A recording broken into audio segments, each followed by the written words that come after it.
What is up, guys? Abixis here, coming at you with another Overwatch video. This time, the Season 4 tier list. Now, this is actually a really fun one. There's a lot of changes that just came out. I think the meta is going to be shaken up probably more than it has been since Overwatch 2 started. We're not going to hold off too long. I'm going to get right into it, but I do want to talk about one thing really quickly. Previous tier list, I've been talking about mostly low elo. Now, I found that was confusing some people because it is a bit hard to balance characters with skill differentials and how much it takes to get value out of them. So I will make a note when I put the character on the tier list, but this will be for presumably all ranks across the board. So let's get right into it. Starting out with D tier, I don't think there's any D tier characters at the moment. I think that they have done a decent enough job where everyone is at least playable. Some characters much better than others, but with that said, let's get right into C tier. Genji, easy C tier. Playable, but basically back to being a Blade bot. You know, if you got a partner with Nano Blade, you could probably pull off some decent plays. But either way, most of the time you're better off with every other DPS at the current moment. It sucks for Genji mains, but it is what it is. Next up is Orisa. Orisa at the moment feels a bit weak compared to her contemporaries. Now, I don't think she's a bad tank. I just think she's in a bit of a weird spot. I do see her played well in certain maps. Certain maps she could be an A or a B, but overall she just seems to be getting outshined by others. So let's go into the B tier now. We're gonna be maybe jumping around a little bit. I gotta kind of go in whatever order I can grab these in. Ana is B tier. Ana is just getting hit over and over. Now sleeping tanks 30% less, I believe, on the sleep dart. That is a pretty big nerf considering sleep darts on tanks are one of your biggest targets, and Nanoed Reinhardt, etc., etc. I just think she's been hit pretty hard. Doomfist B. Doom is doing a lot better than he was. Probably the best spot he's currently been in since Overwatch 2 and the tank rework. Still don't think he's all that amazing, but he's playable. Junker Queen, also B tier. Solid all around. Doesn't do anything really better than other tanks to, you know, enunciate herself in the meta, but playable. Zarya, feeling a bit better than usual. I just think that's due to the meta shift. You know, in reality, Zarya, when the game first came out, was broken. They overcorrected, and they've been trying to kind of find a spot for her since. I think she's just okay right now. Don't think she's amazing. Don't think she's terrible. Torbjorn, decent. Good for countering flankers. That turret nerf a little while back hurt him a lot more than I think people realized, but he's not too bad at certain things. Not a pick-all, but decent. Symmetra, same deal, not a pick-all, but certain maps, certain compositions, Symmetra could be absolutely oppressive. You got a Reinhardt you're playing against that's giving you some trouble. She can honestly be a really good pick into certain scenarios like that. So keep an eye out on Symmetra for certain picks. Definitely a character you're going to want to learn, but if you don't know how to play Symmetra, don't feel like you're really going to be halted in climbing all that much, because she's just decent. Junkrat, also B tier, solid. There's going to be a lot of B tiers. This is pretty balanced state right now for a lot of heroes. Junkrat's good at certain things, good at shield busting. There are certain matchups that he's good into. Obviously, the ult can get major, massive plays, but if the higher elo you go, the easier it is to lose out on that tire. So keep that in mind. If you're playing in bronze, silver, gold, he's probably going to be a better pick. Overall, though, he ends up falling around the B tier. Pharah, B tier. Pharah is also pretty B tier. You have Pocket, you can get more value out of her. Playing like Pocket Pharah on First Point Kings Row, amazing.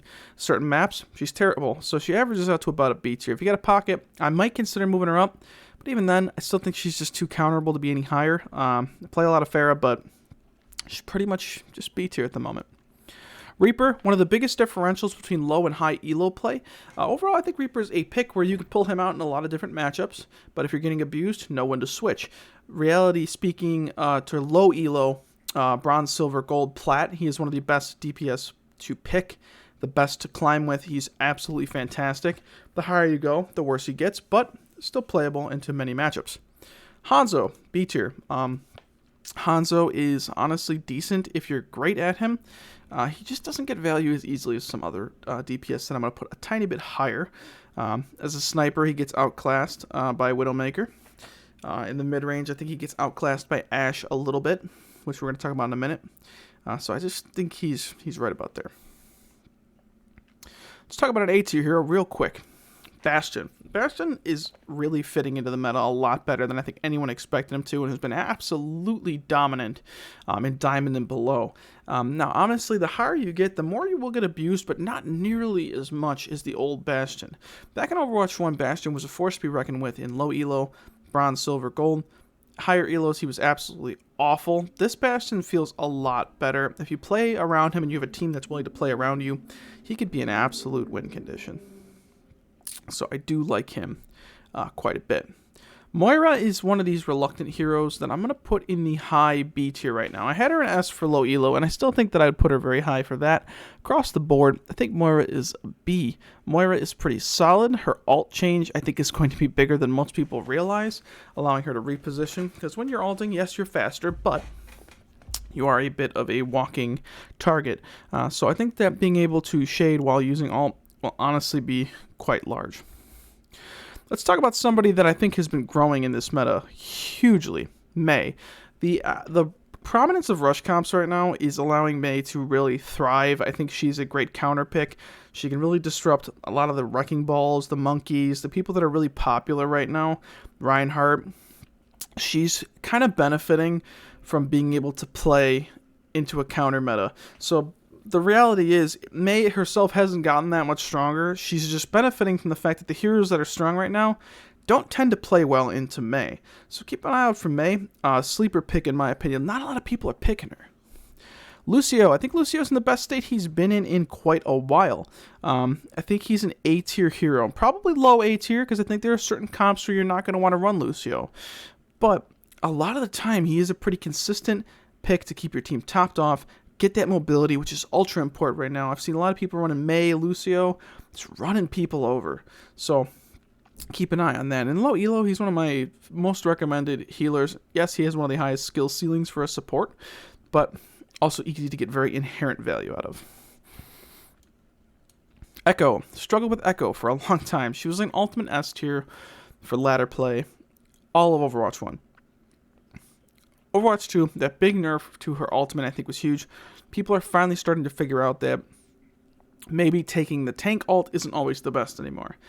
If you utilize her ult properly, she's definitely an A, maybe an S tier pick, but I think the nerfs that she's gotten over the course of the game probably keep her an A. Sombra is one of the ones I'm struggling with, but I'm going to put her in B tier. I'd like to put her in C, but I think she's a B for one reason. She's being basically pushed into a niche counter pick role. With Lifeweaver coming out and him likely being pretty popular at launch, Sombra counters him pretty heavily, being able to EMP his tree. She can EMP Mei ult, Orisa ult. She is basically... That one thing that was good about her kit was that EMP is one of the best ults in the game. They are just doubling down on that. So I think Sombra is going to find a niche spot in the meta. She will probably not be S tier for a long time, but in higher elo with communication, and running her as a counter pick, I think she's going to be kind of like a Symmetra or a Torbjorn. Running into certain comps, she's going to be fantastic. So let's keep an eye on that. Let's talk about our first S tier pick, Tracer. Tracer has been S tier since Overwatch 1. I had her in A for a while in Overwatch 2, but I think she's still just finding her spot as basically the most consistent DPS hero to learn. If you can master Tracer, you can climb. She's pretty much good all the time. She never gets nerfed. I don't know if it's because she's the poster character, but other than the small damage nerf she got when the game came out, she basically has been the same since Overwatch 1. There really isn't anything else to say about Tracer. Everybody knows that Tracer's pretty much been S tier for a long time. Brig, preemptive S tier. After that buff, I think she is going to become more like Kiriko. So Kiriko, especially against unorganized teams, Kitsune Rush tends to be a complete fight-changing ultimate. Yes, every ult can be fight-changing, but Kiriko's ult is up there with like Nano and Zenyatta's ultimate, basically being a win condition. If you are burst bump, if you pop Kitsune Rush, you win fights. Brig's ult now is probably going to be similar to that. It is absolutely looking broken. It may not be as good as it looks on paper in game. We'll have to see. But I find that pretty hard to believe because it looks damn good. Sigma, Mr. Toes, A tier. Sigma's been A tier for a long time. Pretty much one of the most consistent tanks. You could basically one-trick him to Masters, at least. And I got nothing else to say. Sigma's been pretty damn good for a long time. Sojourn. I'm tempted to put Sojourn at B, but I still see her performing really well. If you master Sojourn's railgun, she can absolutely solo carry a game, and her mobility allows her to kind of play a little bit more by herself without needing the support of her teammates.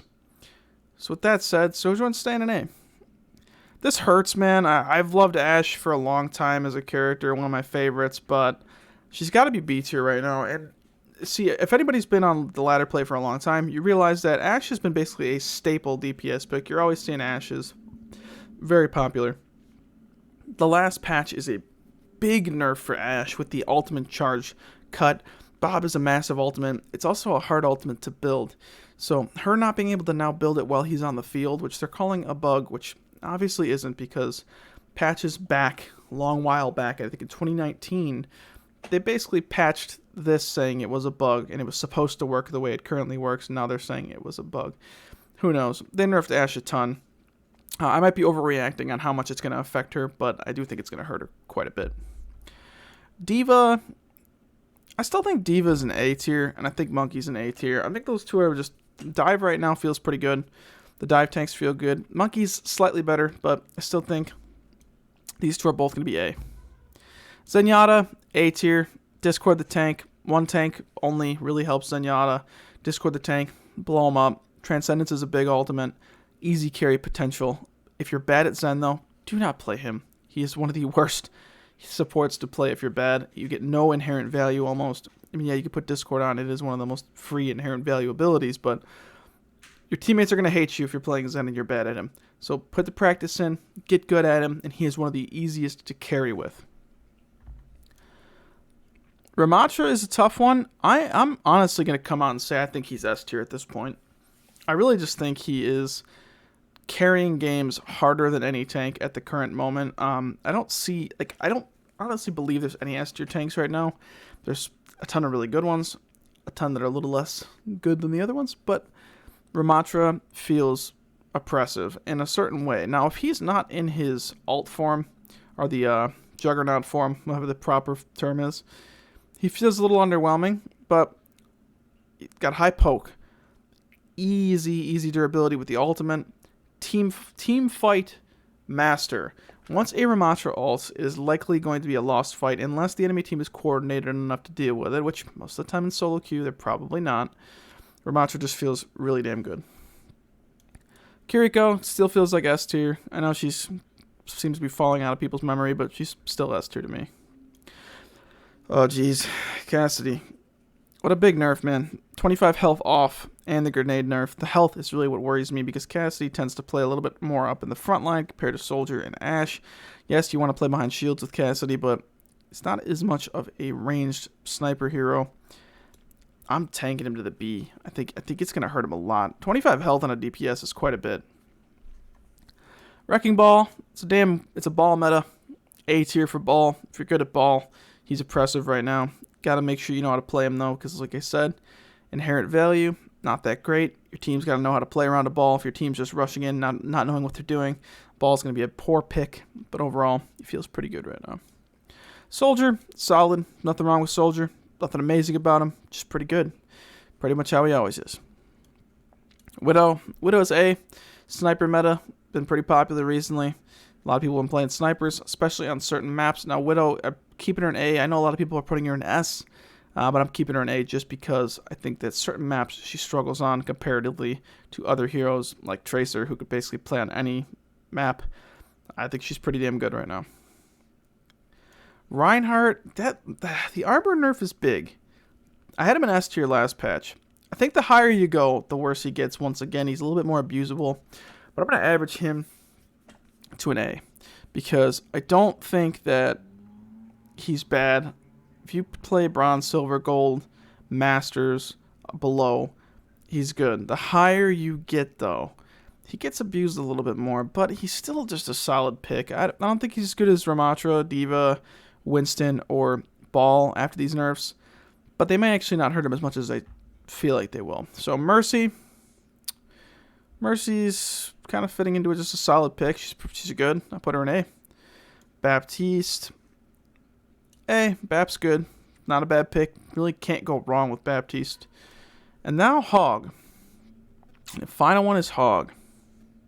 I'm struggling with Hog because, like, he feels like the worst tank right now. He's really just been getting hit with nerf after nerf after nerf, and characters that are strong against him are honestly pretty oppressive right now. But I'm going to put him in B reluctantly because I feel like if you're in low elo ladder play, he is still a very decent carry tank, and he's going to be good in the Life Weaver, I feel like. Because I watched a video of him absolutely shredding Life Weaver's ultimate. Yes, Weaver can counter his hook, but I could see him absolutely tearing that ultimate to shreds. So I'm going to give him the benefit of the doubt on B tier. Alright guys, well, thank you for watching.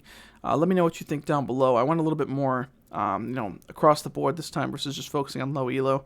Let me know what you think of the changes, and I appreciate you watching. Good luck on your climbing this season, and yeah, thank you guys for sticking around. These videos tend to do pretty well compared to my other ones, so I really appreciate that. Other than that, have a great day.